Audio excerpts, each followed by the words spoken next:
Hey there, Masters and Princesses. How's it going? Alan back here with yet another BAND-MAID video. This time I've decided to do not so much an unboxing of my Blu-ray set because I already opened it last night and I couldn't wait to watch it. So I did both watch the behind the scene and also the actual QG last night. So this is going to be more of a preview on both. And I'm one of the last ones that have received this. I think most of you guys that pre-ordered or already have this in your hands, and I just got mine last Tuesday. It's one of the late ones, I think. I think the reason is Pony Canyon I don't know, shipped theirs last, or they're just slower coming here or anywhere else that it's going to. And so as a result, I just got mine Tuesday, and I hope most of you already have yours. If not, it's already on the way, and I hope that you're planning on watching it soon if you do have it, because there's a lot to talk about. I ordered mine, like I said, with Pony Canyon, and you know, if you guys don't know and you want to know, it kind of comes like this way. It opens that way, and then it comes with a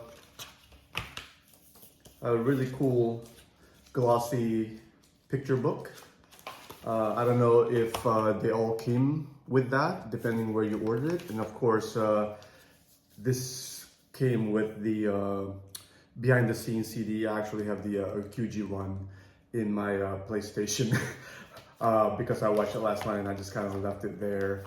But that's another thing, right? I just want to say before we get started that I have not spent so much money on one band ever in my life, and obviously I've been around for a while, and I'm sure you guys can all relate to this. You know, besides buying the merch, going to the concert, and you know the Prime Video subscription, the fan member subscription, and all the merch that we buy, we just spend a lot of money on the girls, and but I don't mind.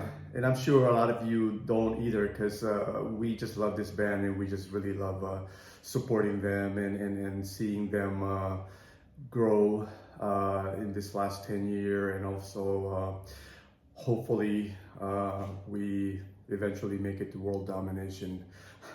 But anyway, along with what I just showed you, I got a really neat refrigerator magnet also. So I know depending where you ordered it, you got like different things. So that's what I got. So yeah, there's a lot to unpack. And speaking of spending money, I also know that a lot of you don't have Blu-ray players or even like DVD players anymore. I mean, we're in a digital age, so everything is kind of like streaming right now. So a lot of people actually went out to buy Blu-ray players just to be able to play this QG, which is just crazy to think about, right? Talk about like spending money. Luckily for me, I have an old PlayStation 3. I don't play video games anymore, but luckily, you know, I kept it, and every now and then I like to watch my older Blu-ray in it, and luckily it did play the BAND-MAID QG, so I didn't have to go out and buy an additional Blu-ray, so the PlayStation 3 just worked just fine. So anyway, if you guys don't want to see or hear any spoilers, don't watch this video because I will be talking about some specifics, not necessarily in order, but like I said, I just watched this last night and my head is just kind of like all over the place, and I might just talk about this like very randomly. Like what I experienced and what I watched last night. So again, if you don't want to see or hear any spoilers, don't watch this video, because I will be talking about a lot of different things. So let's start with the behind the scenes. That's the first one I watched, and it's pretty cool. They showed all three or not three, but 13 venues. So every venue that they went to, they kind of like documented the place. So they showed every single one, which was pretty neat, you know, and kind of like seeing the reaction from the maids like going in the venue, especially the ones that they haven't been to before. So that was kind of like pretty neat. And then it also included a lot of interviews with the fans. Some I know, and some I don't know. Actually, a lot of people that I don't know. But you'll see or recognize some people there, you know, some of the usual suspects. So I saw AJ Nix, and I also remember seeing Vladimir, and there's a lot of other ones that I recognize, but I just can't remember the name right now. And so that was kind of like pretty cool. And speaking of fans, there was actually when the maids were in New York and they were walking around and taking pictures and stuff, they spotted a fan in Central Park wearing a BAND-MAID shirt. And it was just kind of like adorable that they were like very excited to see that one fan. And Miku and Mincho actually walked up to him and talked to him, and the fan was just, he looked like he was in shock. I don't blame him. I mean, I would have been also. I mean, I don't know. I might pass out or something, or just start crying and embarrass myself when it comes to meeting Mincho and who did I say? Miku in person like that, in that setting. That was like really cool. So I took notes. I actually watched the DVD a couple of times. The first time I just wanted to enjoy it, so I just watched it. And then the second time I started making notes because I want to know what I, you know, talk about in this video, and my memory's not so good. So I kind of like made a few notes here, kind of like highlighting some of the things that kind of like stood out to me. So Miku and Saiki also cook curry on their day off, and I think Miku and Saiki are probably the best cooks. I know Akane is probably the worst. And then you have Mincho and Misa, which are also pretty good cooks. But they cook curry, or decided to cook curry in the tour bus on their day off. And like I said, it was Miku and Saichan doing it. And they also mentioned that they brought rice with them from Japan, which I thought was hilarious, but at the same time, it's something that I could relate. Being half Filipino, I know rice is life.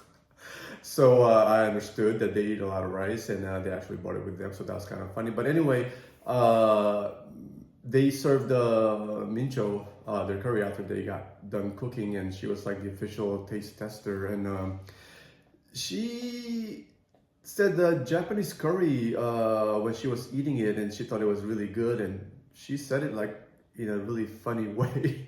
It's hard to describe, but it was like a totally different sounding kanami, something I never heard before. She said something like Japanese curry, something like that, but it's totally like out of character, and it sounded so different that I was kind of like taken aback. But I think that was kanami. She just, well, the lady is just multi-talented, apparently, including doing different voices. And then she actually used her regular speaking voice, not the high-pitched kanami voice that you see on interviews all the time. But she actually sounded pretty, I want to say normal. I mean, I do not mind her high-pitched voice, right? Her adorable persona that she does on stage when she's wearing her ballet gear or even in interviews. But it's just kind of like interesting to hear her use a different speaking voice, including that Japanese curry comment. But anyway, she thought it was delicious, and she was very excited. And that's just the thing with the girls, you know. It's just everything that they do, to me at least, is pretty adorable and interesting. So that was one of them. And then Akane goes to a drum store and actually purchased a brand new snare drum. And she said she was gonna start using it on the tour, starting with Houston, I believe. So that was kind of like pretty interesting too. Makes me wonder if the drum store even knew who Akane was. Probably not, but too bad she wasn't able to, like, you know, play on one of the drums that they had in the store, because I'm sure they would have been in shock. But anyway, that was a pretty cool moment also. And then the behind the scene was, like I said, was full of very interesting things that went on during the tour. And one of the things that they showed and highlighted was Mincho just not feeling well towards the end of the tour.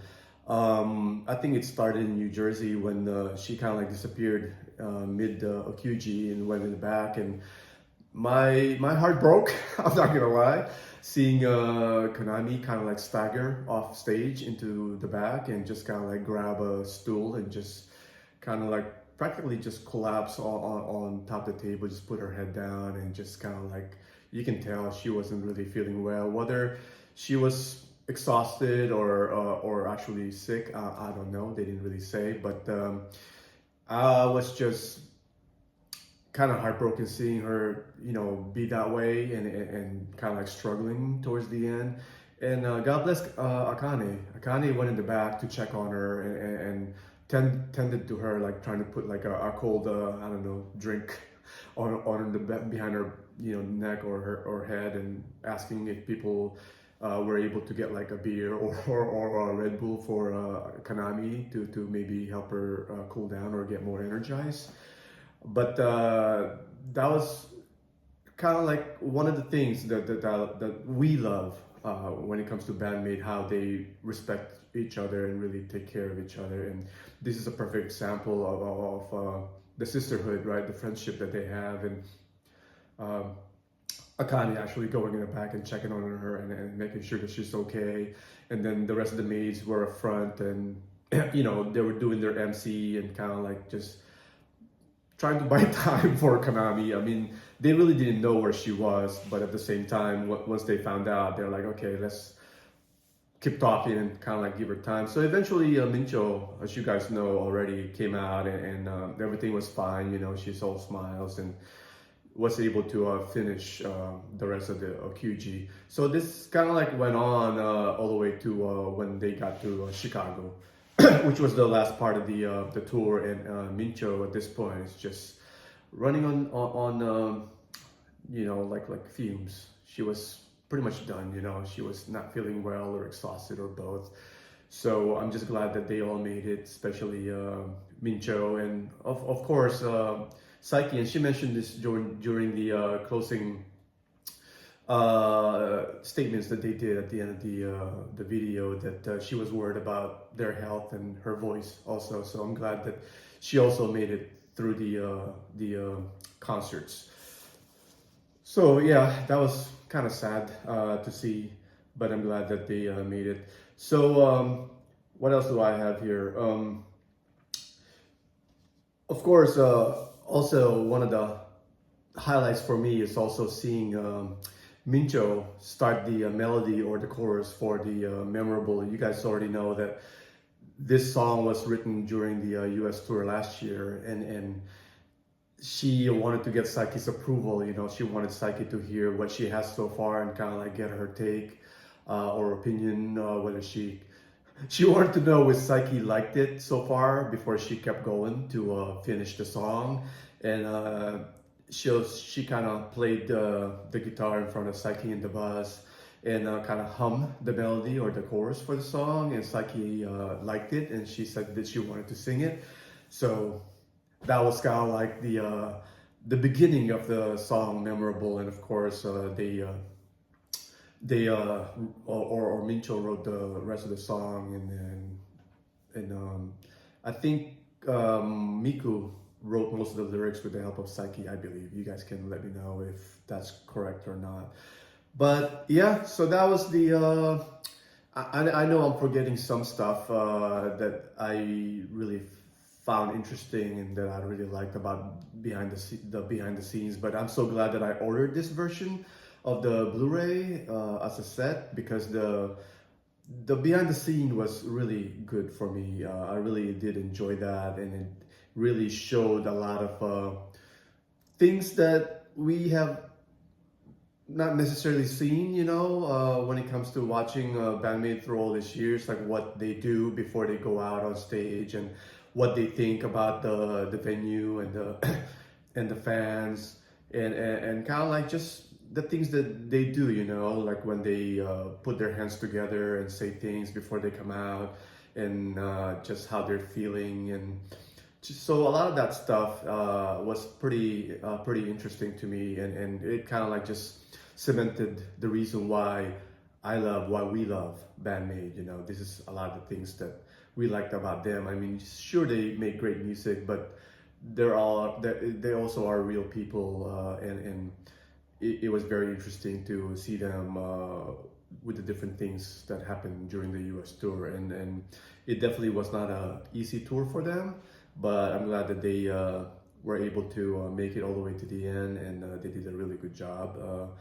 And I did manage to go to one of them, so thank you, BAND-MAID. So if I remember anything else when I talk about the second part, which is the actual QG, I'm gonna mention it as well, but that's all pretty much I have on my notes and what I can remember. So on to the actual QG. So this one, as you all know already, is from the Tokyo Garden Theater, which is a pretty large venue, and I'm kind of like excited to watch it. I did not watch the streaming just because I knew I was gonna order the Blu-ray or DVD or whatever. I knew that they were gonna come out with because being that it was a 10th-year anniversary, and I just somehow knew that they were gonna make something that we can order and watch later on. So I wanted to save myself for that. So this one, QG, they did 26 songs altogether, starting with Unleash. And then again, I'm not gonna talk about this like in sequence. It's very kind of like random, a lot of thoughts that I had, and things that kind of like stood out for me, things that I really enjoyed during the QG. That's kind of like what I'm gonna talk about. And again, if you don't want to hear any spoilers, stop watching right now, because I'm gonna start talking about what I really like about the QG. So, like, the venue was larger than most venues that they perform at. I think it's like 7,000 to 8,000, and I do believe that it was sold out. So good for them. I mean, it looked perfect to me. If I had to pick a perfect size venue, this one to me looked really fantastic, you know. And I really like the setup that they have from the stage level. Not really the same, but you know what I mean, like the general admission, like on the ground. The stage is actually higher than most venues that I've seen them perform at. And then he had a couple of balconies, but it was a really good looking venue. So they started with Unleash, and then one of the things that I liked is when they play. It had a. That's the thing with certain live performances by the Maids, and I think they do this when they do like the bigger performances, like the World Domination one in Shinjuku, I think, or Zepp. You know what I mean? Like, that's the thing I like when it comes to live performances by the Maids in certain venues. And the Tokyo Garden Theater is one of them, where they change the arrangements on some of the songs, and Play is one of them where they actually, they didn't change the beginning, I don't think. I'm trying to remember, but they did have a longer interlude somewhere in the middle, and it included a short solo by Akane, so that was really cool. So I like that version of Play. And then Black Hole, to me, is also a standout. I know that they don't perform this song a whole lot. It's a very difficult song to pull off live, just because of the speed of the song, and also it's just not an easy song to perform live for sure. But they did a really good job. They performed it at a really high level, and it was flawless in my opinion. So kudos to the Maids, and they really pulled it off and did a really good job. And one of my favorite songs they did perform, and I haven't heard this performed live in a really long time, on Nonfiction Days. Was really cool. They performed Hate also, and it sounded great. And Mincho was actually doing her power stance during Hate. At least I noticed that for the very first time in the QG is when she first did it. And the intro to Hate was really, really excellent.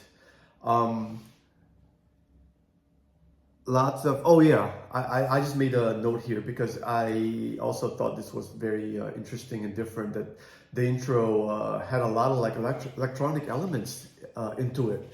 something I never heard them do before in the past. So that was a very interesting intro to Hate, which I really love. And it was a really substantial intro. It was pretty long, so that was cool. And then speaking of intro, also and a different one, I Still Seek Revenge also stood out for me. So it started out with Akane and Misa, and this makes sense to me also because if you listen to I Still Seek Revenge, it's widely known as a good Misa song, where she's kind of like focused in the song.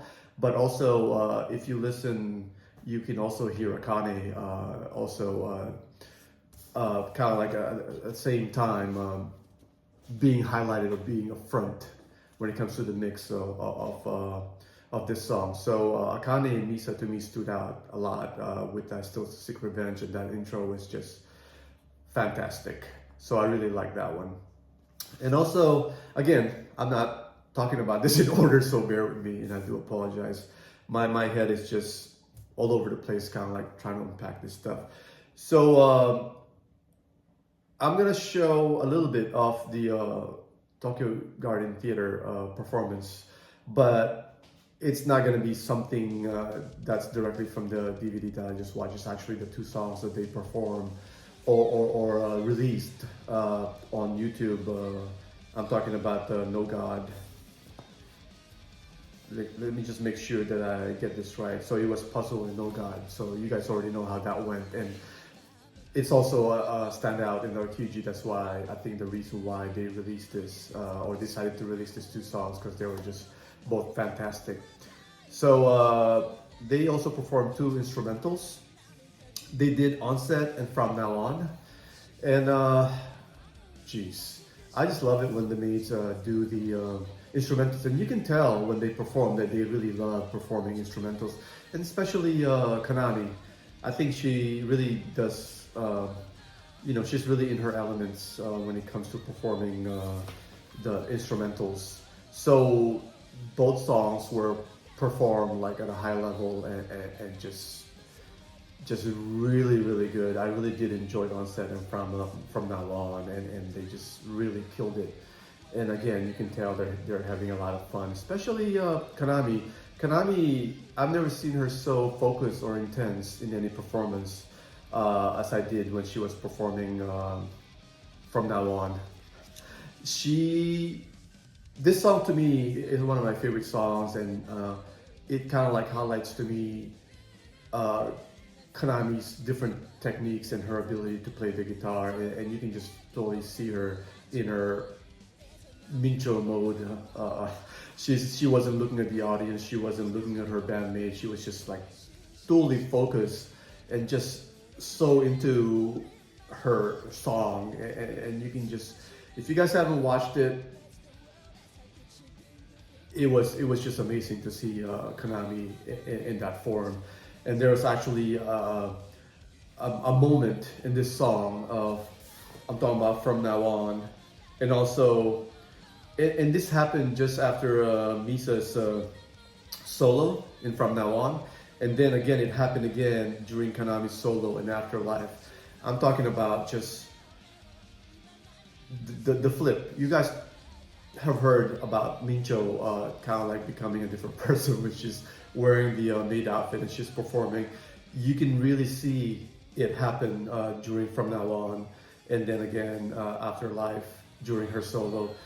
You can see her first facial expressions. She was just like so like lost in the music and so intense. I just never seen that look on her face before, but that was just very, very interesting, and of course very, very enjoyable for me to see. I'm a big Kanami fan, so it's just good to see that she was having so much fun.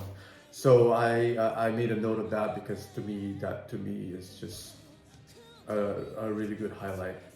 And they also perform About Us and Memorable back to back. So I was glad that I watched the behind the scenes first, because I get to see kind of like the birth of Memorable from the inception, and then kind of like Konami getting Psyche's approval in the bus, and then now being performed live in the QG. So to me, that was special to see it done that way. And then you can tell that something special was about to happen when Miku comes out with the acoustic guitar. And I'm sure a lot of the people watching that OQG were also like looking at each other like, what is going on? What is this song, right? I think this is the first time that they perform it live. So that was great. And also they perform this song back to back, you know, with About Us. They perform About Us first, and then they perform Memorable right after. And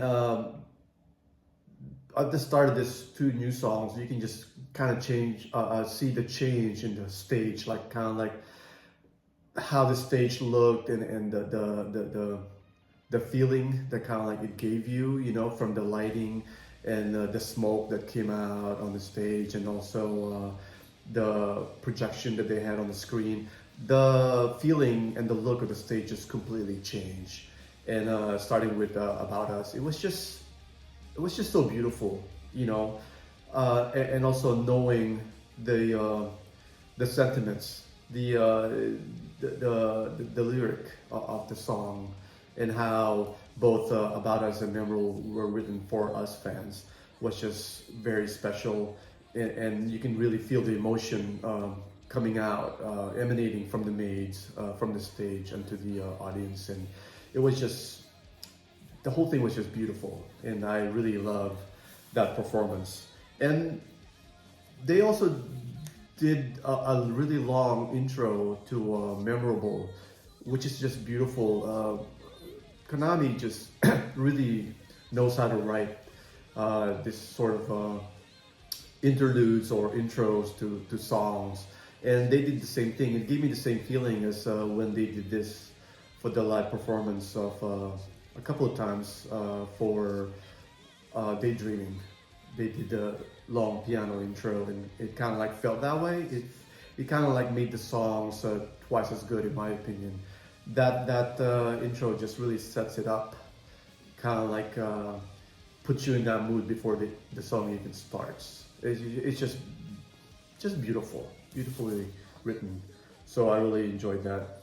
And then they also, again, these are the ones that I found interesting, or are the highlights for me. So, Endless Story to me doesn't sound the same anymore. Ever since I saw Akane cry during the Chicago OQG. So to me, whenever I hear Endless Story, I think about her, and I think about that particular OQG, and it just makes it more special now every time I hear Endless Story. And to me, also, Endless Story is like a perfect song for a large venue. It's just so good to sing along with. This is one of those songs where I wish I spoke Japanese because I wanted to sing so much with the band, and you know, like, don't get me wrong, a lot of the songs for BAND-MAID or that BAND-MAID does are very catchy, and makes you really want to sing along if you could with them. And I really wish, especially for Endless Story, that I was able to do that.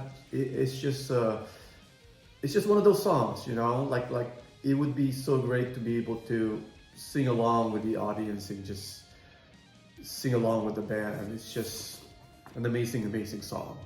So that was Endless Story. And then I'm just gonna go all the way at the end, but I know I have other things to talk about. But they ended the QG with Psyche selling a cappella for Choose Me, something I never heard before her do. There's already kind of like a cappella part of the song for Choose Me, right? But it's a pretty short one. But this one, it was like, I don't know, 3 times as long as the normal version of Choose Me, but it sounded amazing. It sounded great and different. So that's how they kind of like ended the QG. But I had a couple more observations, if you will, during this QG. So Psyche, you can tell she was giving her 110% for the QG. I've never seen Psyche look so sweaty. She was extra sweaty for this performance, and I can just tell she's just really pouring her heart out and just singing her heart out. And she's really projecting huge during this QG, which was needed because it was, again, a bigger venue.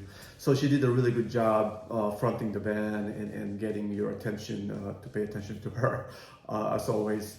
And of course, I don't want to not or forget about Miko. I want to mention Miko also did a phenomenal job. Man, that small pigeon had some lungs on her. She just did a really good job between the MCs and just doing her thing, you know, like backing up Konami and being part of the with the rhythm section, and also backing up Psyche with the vocals. Just phenomenal job by Miku. So I want to just congratulate those two for doing a good job with the vocals. And of course, the maids, they were totally locked on and did a good job. Just everybody just kicked butt. Yeah, I already mentioned about Miku's screams and her big lungs. So I really enjoyed that. And yeah, the whole thing is just, you know, I really hope that the majority of you have ordered the DVD or the Blu-ray and will see it or have seen it. And if not, go out if you can afford it, because it's not cheap to go ahead and get it. And it's worth the money, in my opinion. And you will thoroughly enjoy it. And I know I did, and I'm going to be watching this stuff like over and over again. Maybe right after this video, I'll watch it again. It was just very fascinating and very enjoyable. And yeah, 2 thumbs up from me. And I just want to say thank you for watching, and I'll see you guys on my next video. Take care.